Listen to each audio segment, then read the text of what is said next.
अनुसूचित जातीमधल्या आतापर्यंत तरी कुणीही मोर्चे आंदोलन काढली नाही.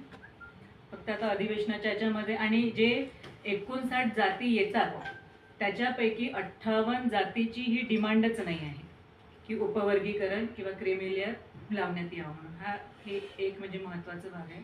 आणि दुसरं महत्त्वाचं म्हणजे जी अनंत बदर कमिटी त्यांनी आपल्या मतानुसारच स्थापन केलेली आहे. मग त्यामध्ये असणारे लोक कोणते?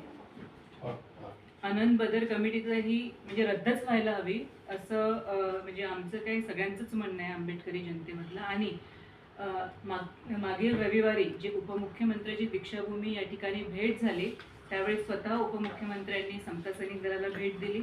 आणि ह्याच अनुषंगाने महत्त्वपूर्ण आता आम्हाला हा एकदम कळीचा आणि अत्यंत महत्त्वाचा विषय वाटत आहे. उपवर्गीकरण आणि क्रिमिलेअर होऊ नये आणि सुप्रीम कोर्टाचा आलेला निर्णय हा कसा असंवैधानिक आहे हे 11 मिनिटांमध्ये आम्ही त्यांना रीतसर पटवून दिलंय.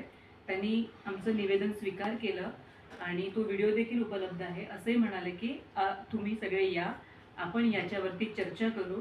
त्यांनी चर्चेला बोलावलंय आणि जनमानसामध्ये हा विषय आणि 341चं उल्लंघन सुप्रीम कोर्टनी जे घटनापीठ बसलं या निर्णयामध्ये त्यांनी कसं केलंय त्यासाठी आम्ही 22 नोव्हेंबरला 341 आर्टिकल 341 ही परिषद देखील घेतली. इतकंच काय, जेव्हा हा निर्णय आला इमिडिएट समता सैनिक दलाने महाराष्ट्रातली पहिली रिव्ह्यू पिटिशन दाखल केली. 4 ऑक्टोबरला ती पिटिशन म्हणजे डिसमिस करण्यात आली, पण ती विचारामध्ये घेतली होती.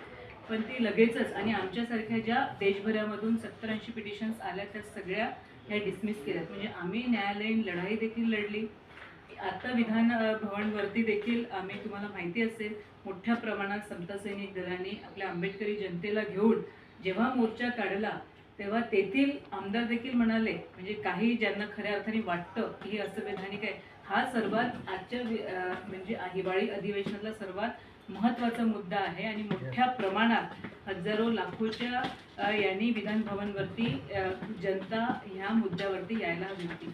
आश्चर्याचं म्हणजे जे मातंग कम्युनिटीमधून आलेले आमदार आहेत दुसऱ्या दिवशी ते संघाच्या स्मृतीस्थळावरती जातात हेगडेवरती, हे आपण सर्वांनी बघितलेलं आहे.